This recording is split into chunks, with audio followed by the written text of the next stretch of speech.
Welcome, Actastic listeners. We are back with yet another episode of the Ag-celerate podcast series. I'm your host, Sujit Janardhanan. In our previous episodes, we deep dived into topics at the core of how the agriculture industry can thoughtfully accelerate digital transformation as we focus on delivering impact today and building for the future. With today's episode, we start a journey into a subject and an area expected to accelerate the need and adoption of digital technologies, sustainability in agriculture. Food and agriculture production systems worldwide face unprecedented challenges from increasing demand for food for a growing population, rising hunger and malnutrition, adverse climate change effects, overexploitation of natural resources, loss of biodiversity, and food loss and waste. These challenges can undermine the world's capacity to meet its food needs now and in the future. Agriculture and food systems are unsustainable if they fail to benefit those whose livelihoods depend on them.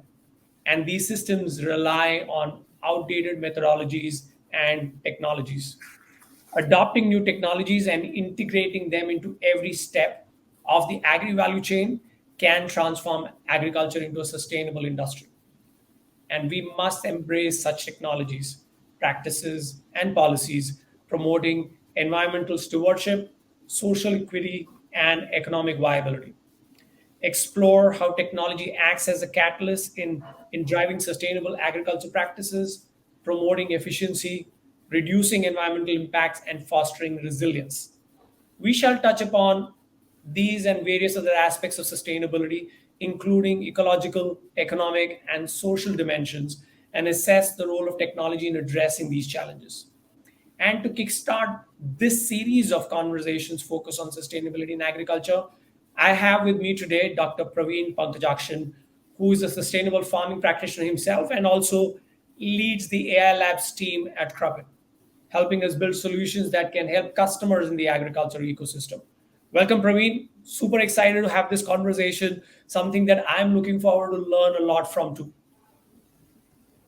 Hi, Sujit. Thank you so much. And super excited myself as well. And really wonderful to, kickstart this new conversation, which is really close to my heart as well. I'm looking forward to it, Praveen. And I know when we call out a topic like sustainability, it's like opening a Pandora's box. There's so much to really uncover and peel and learn and unlearn, especially when you put it in context of agriculture. I'm sure we won't be able to cover all of that in this one conversation, but this is the beginning of the conversation series around sustainability in agriculture, and no one better than you. So let's get started so our audience can probably learn a bit from your own experience, especially as you've seen how this particular sector is looked at sustainability and is being trying to integrate sustainability practices over the years, and you've been able to see this firsthand. So my first question, Right. really, Naveen, is Praveen, is as we navigate this critical conversation around sustainability in agriculture, it's apparent that this sector significantly influences and is also profoundly influenced by sustainability initiatives. And you've worked with Right. various stakeholders in this sector over the years. How have you seen this sector evolve and how it has been preparing to integrate sustainability programs and initiatives? Right, Sujit. So there is as you also rightly pointed out, my journey in this started many years back. And and there are a few early practitioners who were, of course, early in the journey, who realized that agriculture as it is needs some perspective changes. So they had early adopters. You wouldn't believe, even 20 years back, but these were very few, right? And I have learned a lot from them and adopted some of those practices in my own farm. But these were a fringe minority, right? And there were very, very few people who were discussing about sustainability in agriculture. And now we actually see that a lot of that has come to the mainstream, not only in this part of the world but globally. And the reason, one of the primary reason is that, I mean, I can take like three positions, right? One as a farmer myself, as a consumer, and also somebody coming from the technology background. So I have I can wear all of these three lenses and tell you that in all of these three areas, it has touched very much. And primarily, like now, consumers themselves want to understand where their food is coming from. So earlier it was not something, earlier it was something which was discussed off the main topic, but now it's like it's taking center stage, because consumers would like to know where their food is getting produced from. They want like transparency in and to know actually the farmers who produce and what are the practices that they are following, right? And not many there are not many consumers who who actually like just want to come and say, okay, no, I don't care where it is, what the type of food is produced and what are the practices. Right now they want to know like what goes inside it, like so that's like changing at a consumer level. But even at farming practice level, now what we are seeing is that um, we have limited amount of resources also, and the earth's resources itself, right? And with the result that we are seeing that we are putting a lot of pressure on the earth's resources. So, and farmers are the first ones who are actually to perceive that they are seeing that they are pushing the boundaries of production in their own farm, but over a period of time it is saturating, and then it's reducing as well, right? So they are asking themselves the question, why is that happening? Why are they not able to push that further, right? So, and hence the question on like, how do I produce my food sustainably? But not only that, but even to regenerate my own soil and water, right? Like, so that's the trend that I'm seeing right now, because farmers themselves are perceiving. 10 years back, 15 years back, it was not the case, because the yield levels were increasing, right, perpetually. And but then now people realize that there is only a certain level that you can go to, right? So with the result that people are looking at integrated farming, they're looking at integrating both cattle and trees, cover crops, and reducing the tillage, increasing the biodiversity. They're realizing that all of these, not only the seed genetics, but all of the other elements also becomes an important element in producing food and catering to the growing population, right? And also the quality of food. Um, so that's a general trend, Sujit. Which is great, and that kind of brings me to the second question, which is around sustainable agriculture methodologies and practices, right? As in, I would love you to share what are some of these practices that have recently emerged, and do you see a role of technology and data in being able to augment and fortifying these practices for stakeholders in the agri ecosystem, not just for the grower community, but also the ag ecosystem players who work with the grower communities. Right, right.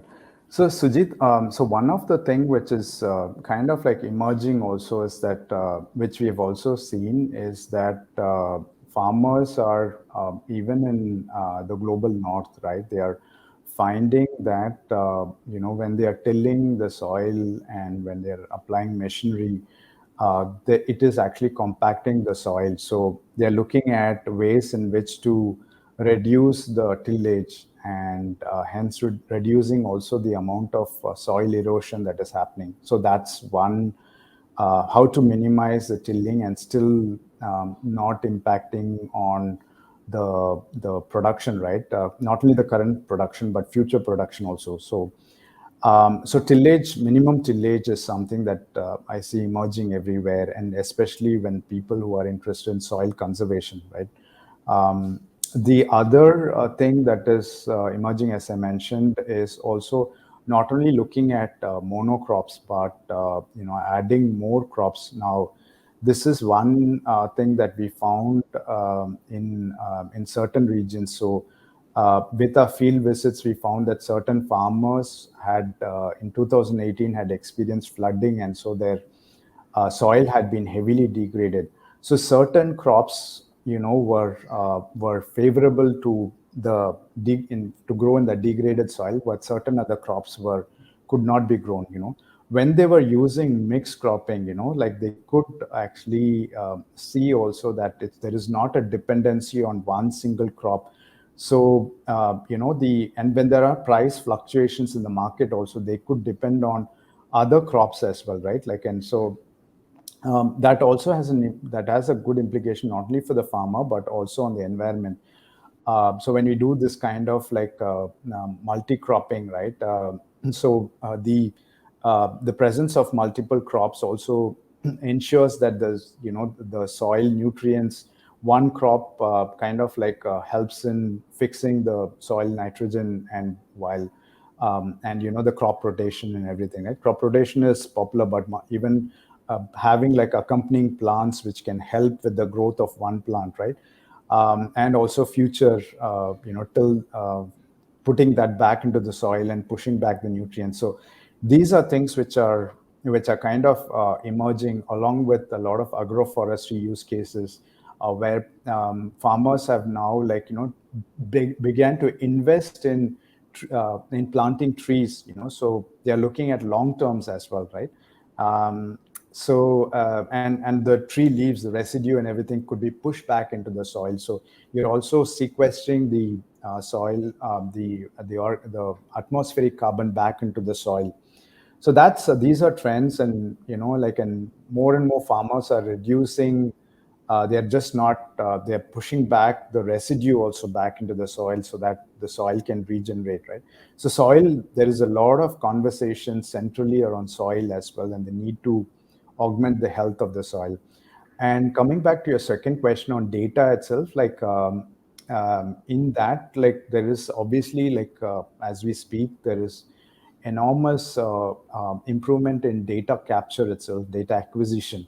So we can see that there is in-field data, like there are sensors. Earlier, we used to have like soil testing used to be restricted to laboratory, and it used to be very strenuous process. Now there are in-field testing sensors as well. I'll bet it's limited, in its capability of what can be tested, but still those are there. And so that's an emerging trend. And the other is, obviously, like at field level, it's possible to capture a lot of information.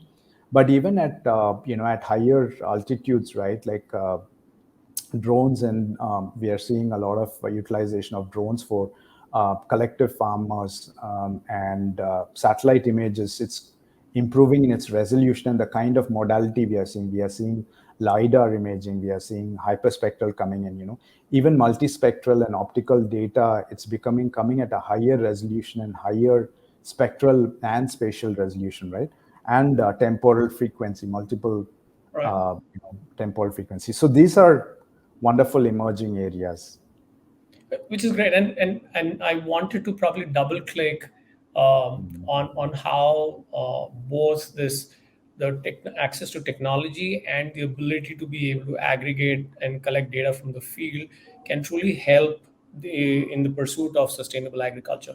Could you provide some insights on how farmers or agribusinesses or even policymakers can harness this data to make well-informed decisions and enhance the farming methods that they are driving for adoption with the grower communities that they engage with? Right, right. So one thing, there is a lot of things that is happening even with respect to technology, right? And many of these, earlier satellite data, it was restricted to very few, and it used to be very expensive. And these days, because it's publicly funded satellite launching and also its operations, so these have been available freely right now. With the result that availability of multi-resolution, medium resolution, multispectral data is now ubiquitous. That's one thing, right, which has changed the game. So you can actually like measure, monitor, validate, and report, right now at larger scale, which was earlier restricted to a few, right? The other major trend that is happening is in terms of the processing of the data, and the kind of tools that are available. Now, more and more, the community is moving towards open source, and there is a humongous amount of tools that are readily available for anybody to take this data and at least get some meaningful insights. If there is a in within Cropin we have built a whole process around it. Obviously, I'll not go into the details of it. There is a lot of processing that is involved, but at least at a first view, it's possible at least to download and visualize and see these satellite data and images, right? So that is changing, and the whole community is coming together to build tools in this area. Sharing and crowdsourcing of information is so much happening. And so the whole idea is now putting all of these different elements together along with the recent emerging areas of, so there is data, there is technology, the availability of technology. Computing has become has now moved to from in-premise to cloud, right? And but also the whole aspect of model building and deployment and bringing insights into that, right? So there is a lot of scientific effort that is going into modeling itself, and that's being that's also like a very emerging trend. And so and there is a humongous recent, in the past decade or so, changes in AI itself, right? And something that we didn't foresee 10 years back in our ability to accurately, detect, for example, crops and yield forecast and things that, those are things which are now happening and possible, right? So there is a lot of things that's going on in machine learning, computer vision, and AI, which helps us harness all of this data and also compute power, right? So so that's generally the trend. And with respect to what is available for policymakers now, the fact that there is this readily consumable data, insights, right, and intelligence that's available at both at farm level you can have and at regional level. Now that has resulted in, so now we cannot, for example, say that what is not going on, we don't know what's going on in a particular region, right? So it's possible to know like what the trends are. We have access to weather data, for example. I forgot about weather data. We have access to weather data, not only like past historical reanalysis data, but also at future forecasting, right? 15-day in advance itself we can forecast weather. Now that's becoming, more and more people are working to make it more and more accurate and even forecast it for a longer duration, right? um, so while that is happening, so like now we can know at regional level, like once, for example, the season starts, even if there is a delay in the season because of monsoon onset and things, that we can know like what's the progress of the farmers, how much are sowing, what's the progress in different regions, right? Now for policymakers this becomes important because it's, now there is also data available and they can know like what kind of crops is getting grown, what are the practices that people are following, is there like, for example, intrusion into forestry area, right? Like deforestation.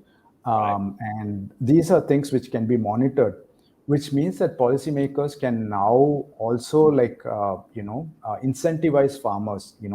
One big area which I'm looking forward to something in the near future, at least, is global trends on carbon incentivization, right?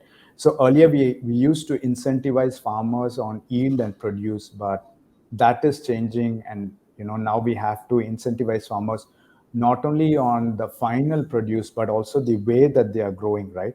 So because almost 28 percentage of the soil organic carbon comes only from small landholding farmers. So that means that if policymakers incentivize not only the end produce that which they're getting, right, with the yield, but also in the ability of the farmers to sequester the the atmospheric carbon, now that can become a big game changer, right?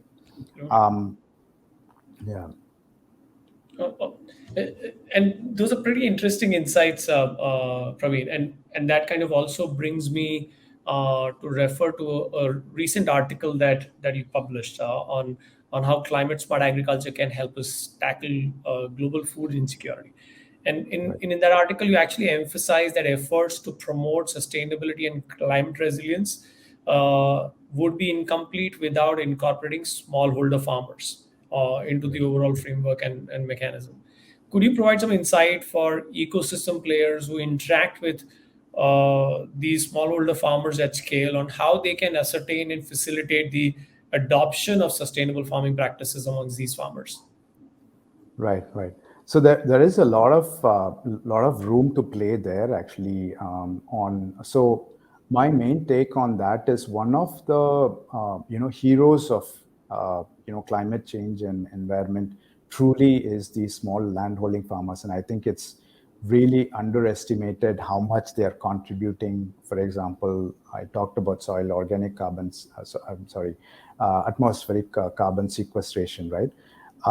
But they are also victims of climate change, and if we want to secure our future food produce as well, it's very important that farmers continue to do what they're doing and do better, right? And the problem is that with the climate change, the weather is evolving, and hence, our earlier models on start and end of season and what can be sown in under those climatic conditions, is changing. So, for example, there are certain players who have come to us and said, we used to grow potato in certain regions, and now we find that because of like, for example, in February there was a lot of sudden heat wave that happened, and we also saw about, in certain regions we saw 6 to 7 degrees higher temperature, night temperature in many parts of India, right? Not only in India, but we are also seeing this elsewhere as well, right? Europe and US also, we have seen heat wave going on. Now, the result is that the difference between the night and the day temperature has narrowed down. So the crop doesn't get time to regenerate itself in the night, because night also it becomes very hot, right?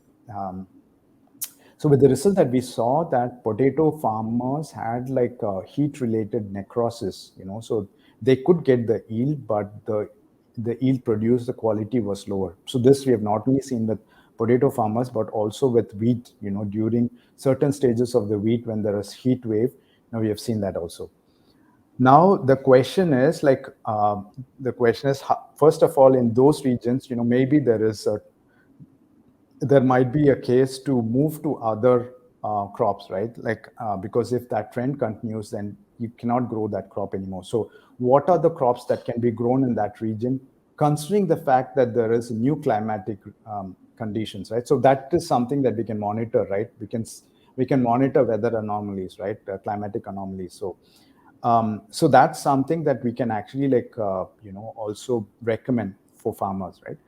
And obviously, weather alerts and extreme events could help in maybe mitigating those losses, definitely, for farmers. And I find that there is really a gap for farmers, for these weather alerts to be available for them, right? So the immediate thing could be that, at least within the season, weather alerts are available, extreme event alerts are available for them, right? But the long term is like, how do you shift also the traditional production, which is a certain region known and responsible for certain crop? How do they move to certain new crops? Or if you are interested in growing that particular crop, how do we move this new set of farmers itself, right? So these are emerging areas that I'm seeing. And one example, Sujit, last week I just came off a field visit as well, talking to farmers. And, this year, as you know, that monsoon onset has been delayed, and, and there is a huge deficit also, and hopefully, I'm really hoping that, we'd be able to catch up on that deficit, rainfall deficit.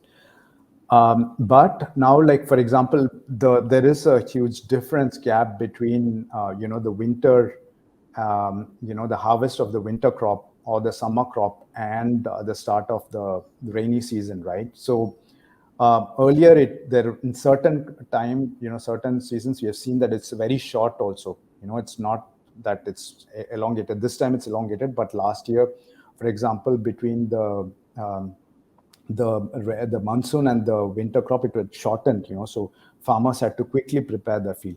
But in anticipating of that, this time also they thought that there'll be an early onset of the monsoon, and so they had to quickly prepare their field. And so many people, like, burn their, residue and everything, but had there been like better alert system that or communication system, maybe they would not have been in that anxious state to prepare it quickly, right? So I believe that in-field burning could be reduced, right, in those kind of cases. So those are areas. And last week I saw that, like, there are many swaths of land, like, with residue burning, right? And we see the burned residue and we see scars left over. It's good to that actually, like, brings back the carbon, the char into the soil. So it's this, but that's good, but it's not good for the environment, right? And there are better ways also, like biochar production can also become, like, very important aspect in that. And what I've also seen is, in certain, because of the heat wave that we just experienced, had farmers also, like, let some cover crop, right, or some grass growing and things, that they could have also protected their soil. Now Right. we are seeing that some of the soil is reduced to rubble and dust. So and so these are, I think, like, ways in which we can kind of, like, help and suggest farmers to improve their own farming practices. And there are tools available and there are methodologies available. um, So yeah. I'm going to go to the counter side of the whole thing, right? So there are tools available. We know that there are these new emerging methodologies in place. There is a way we can integrate and bring in all farmers, including smallholder farmers, into a overall program framework so that we can drive adoption.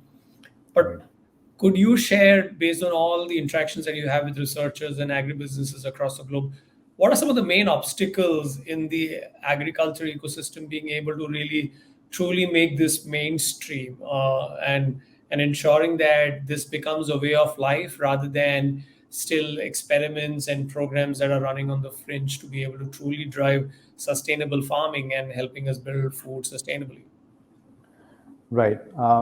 Right. That's a great question. So one thing which I'm seeing, and this is not only limited to agriculture but even in other fields, is that the data is residing in pockets, right? Like, for example, if I want to talk about the current soil conditions, right, in different parts of the world, the amount of information that is available at a higher resolution, right, of soil is limited.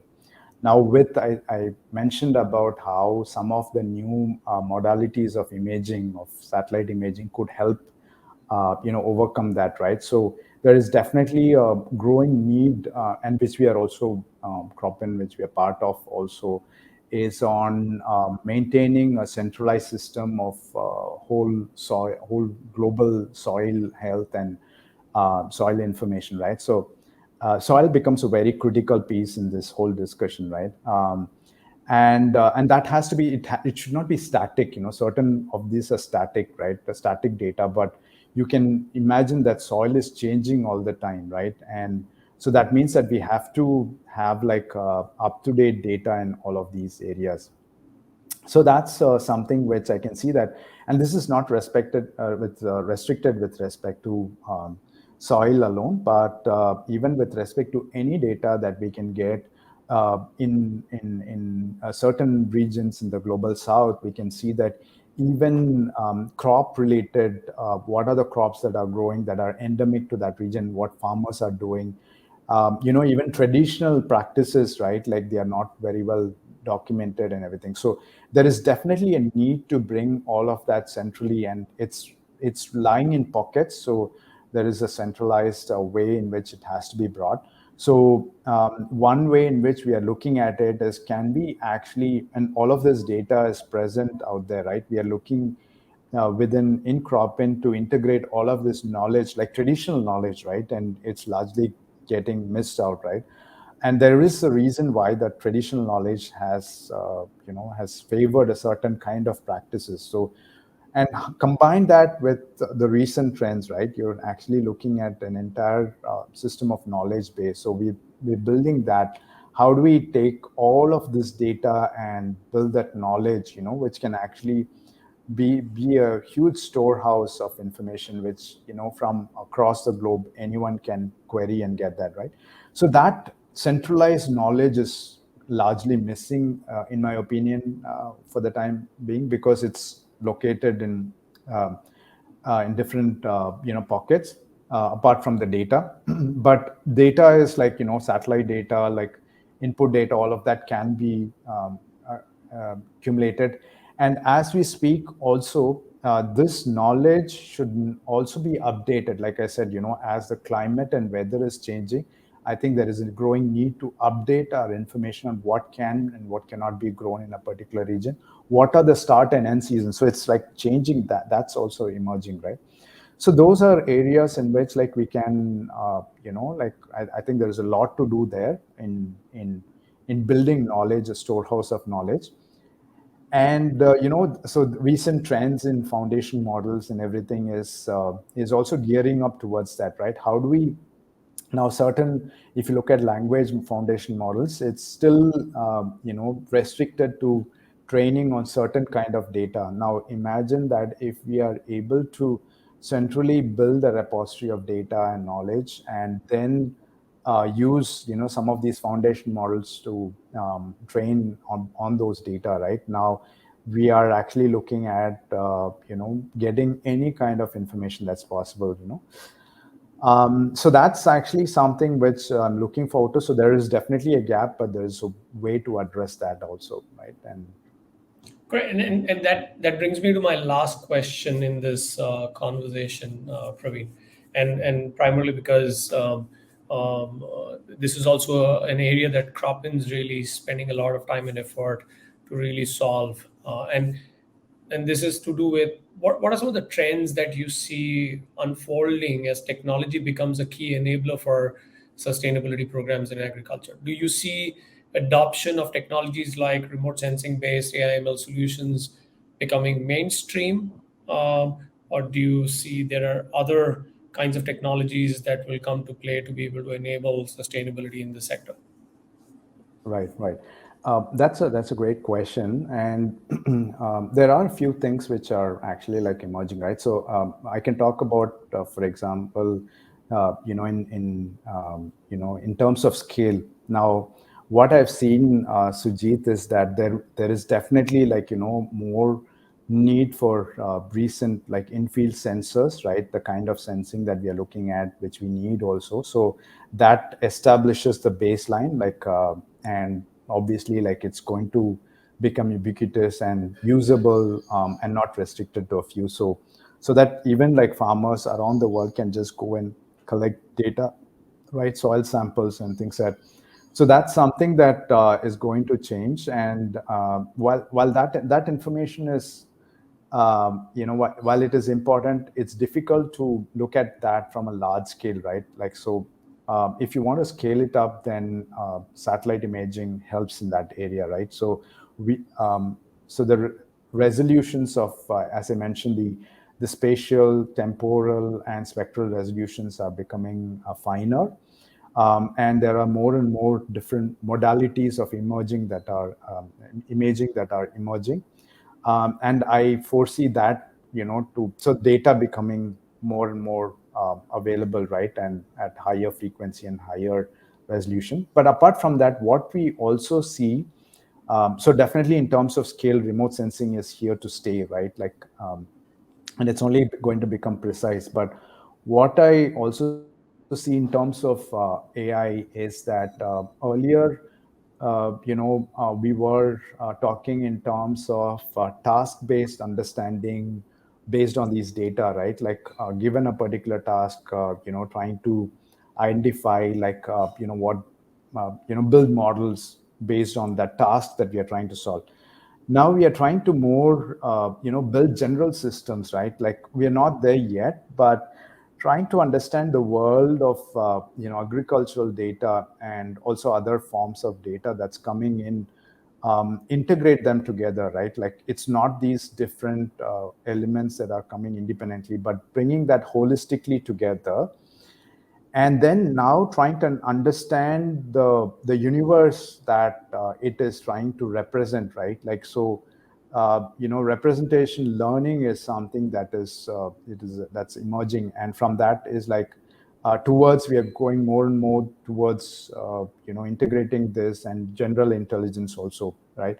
We're not there yet, but moving away from task based learning. I'll give a simple example. Like earlier, for example, more focus was on yield estimation, right? So you build a model for yield estimation or crop identification or soil health analysis or plant health analysis. So these are canopy level stresses. These are things which we build as individual tasks and models, right? Now that is changing, and we want to now understand the data that we get as a holistic picture, right? And now we don't want to just do it in terms of tasks. So just trying to understand as a what it's trying to represent of the world that it's trying to represent, right? So that is one trend that I generally see. And and another area is, now we are talking about sustainability, but we should also mention that monitoring and reporting and validation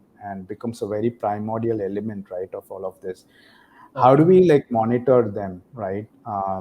So monitoring can be done using remote sensing. Then how do we validate them?